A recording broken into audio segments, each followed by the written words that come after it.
Listen, man, we are here for Deuce Geralds' big day. Make some noise for him, please.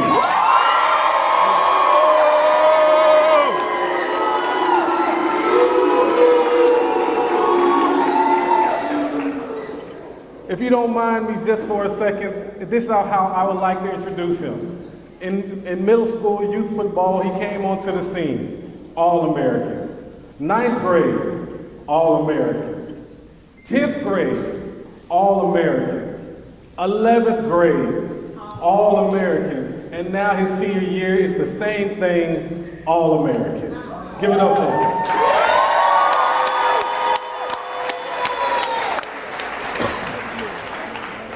Before we get started with Duce's decision, I want to bring up Coach Swick.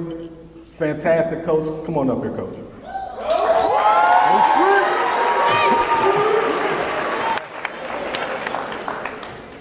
How are we doing tonight? Thank y'all for coming today. Unbelievable experience. You look at the impact this young man has had, and we talk about it all the time with our players. You know, what you do on a day-to-day basis is going to impact the people around you. And this is a prime example. You know, we were here for Travis Hunters.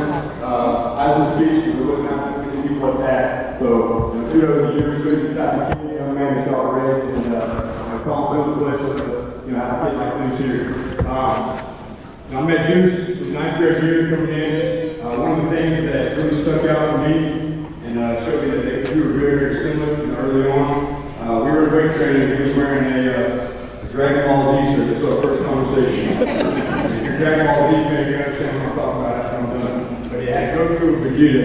And I said, who's your favorite? He said, Vegeta. And I said, I know exactly what type of player I'm getting right here. And you know, Duce is type of kid. Being his 9th grade is not something that normally happens.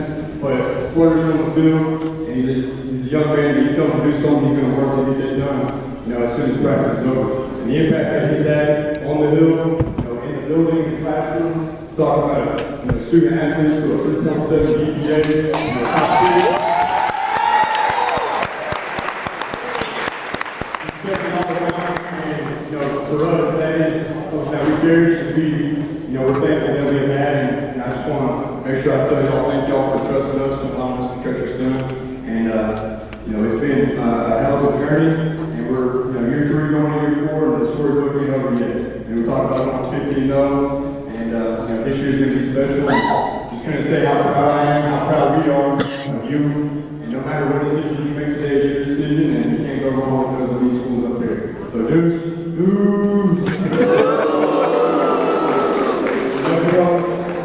Go Eagles.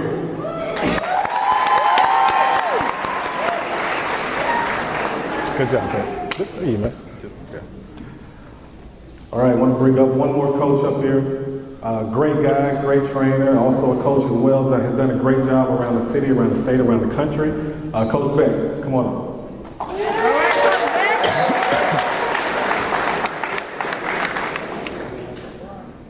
Super. You with me? I'll take it. Go ahead. Okay, so super excited. You know, we just had one of these with Trailhead a couple weeks ago, and I'm gonna leave all the real good stories till signing day.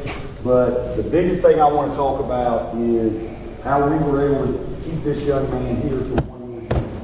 You know, he could have left. There was a lot of financial opportunities out there. You know, we think about the NIL world right now. He left a lot of money on the table. And when we sit down and talked about that, I said, what can I tell you that's going to help you come back? Because obviously he's a great player. I want him back. He said, legacy. That was the one word. He wanted to leave his legacy. Now, you have to understand, we just had the Heisman Trophy, and everybody wants to talk about that. But if you know me, and you know my guys, this is D-line. It is. We produce D-line. Okay? It's what we do. Since I've been here, I've had 4 All-Americans in 6 years. It's what we do. And he gets upset. The rest of the guys get upset. You say this is anything but D-line here. So legacy is what kept him here. And then I said, okay, what is your legacy? He said, I want to be a state champion. That's it. It wasn't personal. It wasn't about him. It was about the program. He wanted to be a state champion. And if you know anything about him, he may be the only person more competitive than me. And we go out and practice some days, trust me. We got a lot of one-on-one conversations. I won't talk about all those. And then I said, okay, what's your individual goals? He said, I want to be a 4-time All-American. Well, you check that box. Then I said, what else? He said, I want to be, because I had to bring it to his attention. He said, I want to be the national career sack holder. He's 12 away. He's got 37 and a half.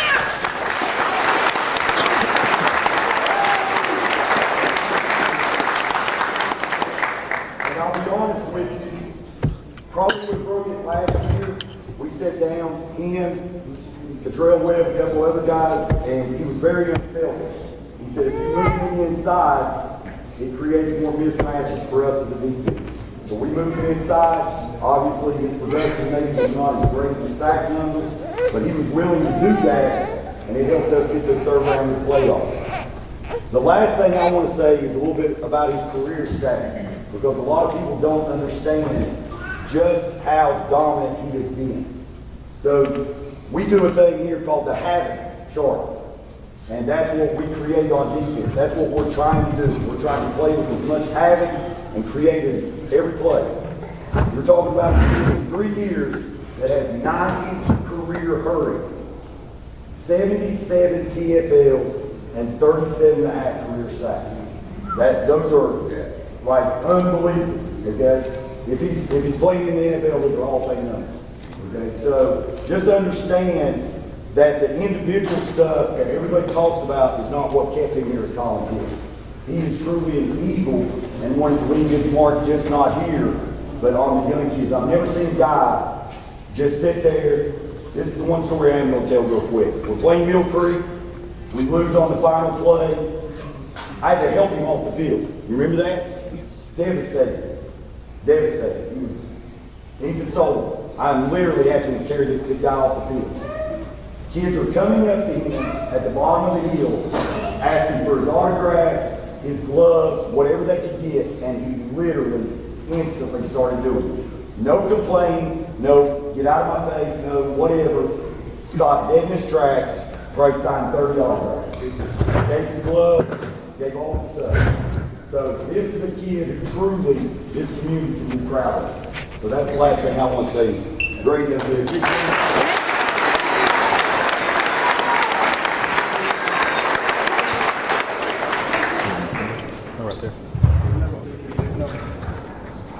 All right, Deuce. You got a lot of people out here, man. Packed room. It's really great to see, in all honesty. You tell me how it feels when you see this. I just appreciate everyone that came out here to come out to support. Like, I really appreciate it. This is truly a blessing. I just thank all y'all. All right, Deuce, you got some pretty big-time schools here that want you to play. We got something to say. That want you to play. We got a video of that. I got you. Tell me, how does it feel to be recruited by these type of schools? You know, being recruited by these schools is, like I said, truly a blessing. You know, just working hard, keeping God first, and obeying my parents. You know, like this is all possible by anybody. Because this used to just be a dream at some point. So like, yeah, like I really just appreciate all of it. And appreciate my parents, and yeah. All right, before we get into this, Dad, I gotta put you on the spot. Everybody knows Big Deuce. That's what I'm gonna call him, Big Deuce. Dad, been around for a long time. Has worked with kids all over the country and all over the state. How does this feel for you this day and this moment? Overwhelmed. Gotta be.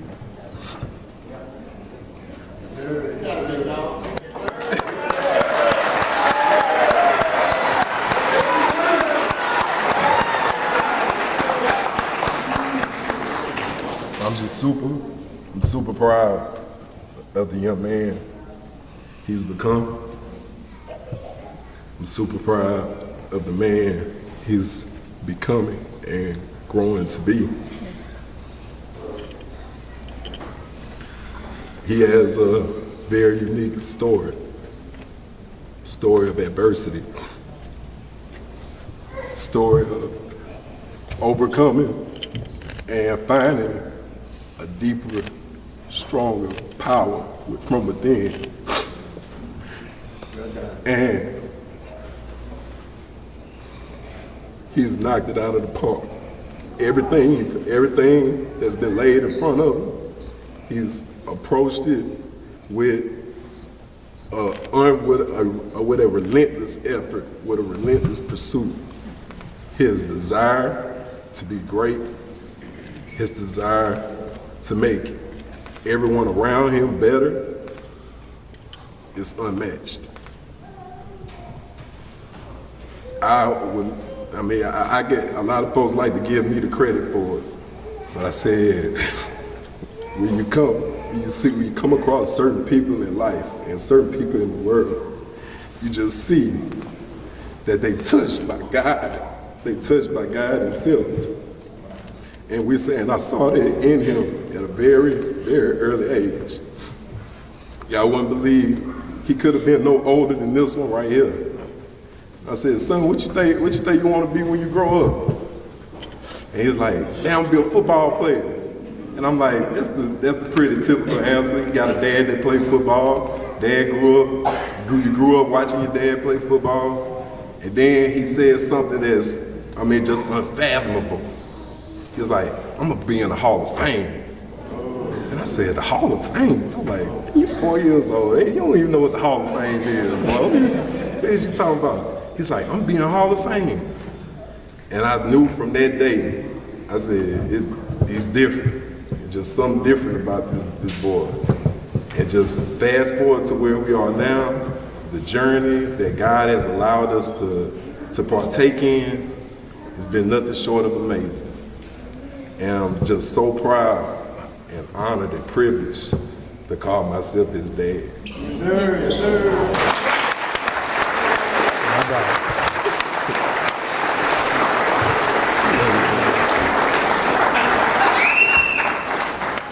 Great job. All right, Deuce. Oh, and one last thing, we got a short video that we want to share with everyone in this room. So.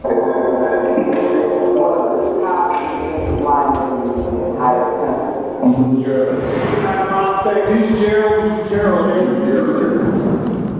How was it moving from Baton Rouge to Georgia at such a young age? Moving from Baton Rouge to Georgia was really a blessing in disguise. Even though within my first year living in Georgia, I lost my mom, but now I'm happy to call Georgia my home. What made you pick up that money? Football was always my dream growing up since I was 4 years old. Watching my dad play professional football, college football growing up, so it was always my dream to play football. Take me through your career.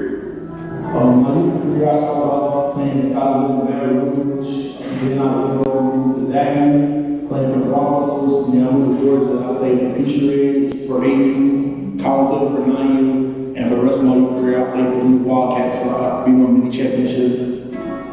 When did you implement training into your game? I trained for football my whole life with my dad, but in 6th grade I started working with Marcus Howard, getting better every day, going in the sand pit, on the field, and get working as much as I could to get better. Deuce Geralds, he's playing his second varsity game tonight. Already has 14 college offers. His head coach, Lenny Gregory, says he could possibly be the next coming of Robert Kimdichie, if not better. And Butler is blown out. There's Deuce Geralds. Coming in and wrecking that play. How was your transition into high school? My 8th grade year transition to my freshman year, I was blessed enough to have 16 offers before I even touched the high school football field. The expectations was high, the pressure was a privilege, but I was able to overcome it and exceed my expectations. Walk me through your 9th grade year at Collinsville. My 9th grade year at Collinsville was something special. Individually, I was able to rack up 10.5 sacks in the very first game of my high school career. I had 2 sacks in the first half against Life Christian, and we won that game, so my 9th grade year was just amazing. My 10th grade year, I had racked up 14 sacks, I had around 80-something tackles. I was an All-American, a Max All-American again. I was first team All-County, first team All-Ranging, and I just dominated the state. My 11th grade year, I was a Max Press All-American again. I had 13 sacks, 114 tackles. I was first team All-Region, first team All-State, Region Player of the Year, County Player of the Year, and Houston Player of the Year. How was it playing in the Under Armour game as a junior? Playing in the junior game as a junior was really a blessing. It was the first year they allowed juniors to play in the game, and I was able to make an impact having 2 sacks and winning the game. What about the Polynesian? Playing in the Power is truly a blessing. I was one of the few juniors to ever play the game, and I was the first ever junior to win Polynesian Bowl MVP.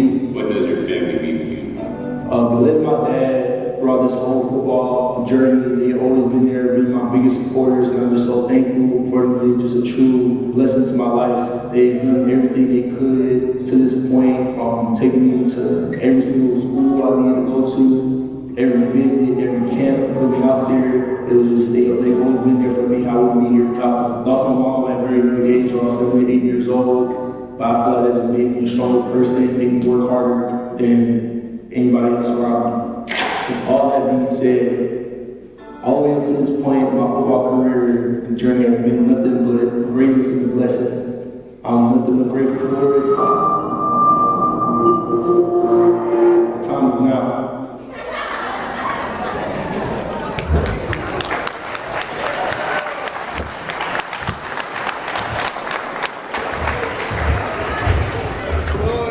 You ready? I'm ready. All right, Deuce. Everybody around the country wants to know now. Take it away. I know the wait been long, but for the next 3 to 4 years, I'll be taking my talents to.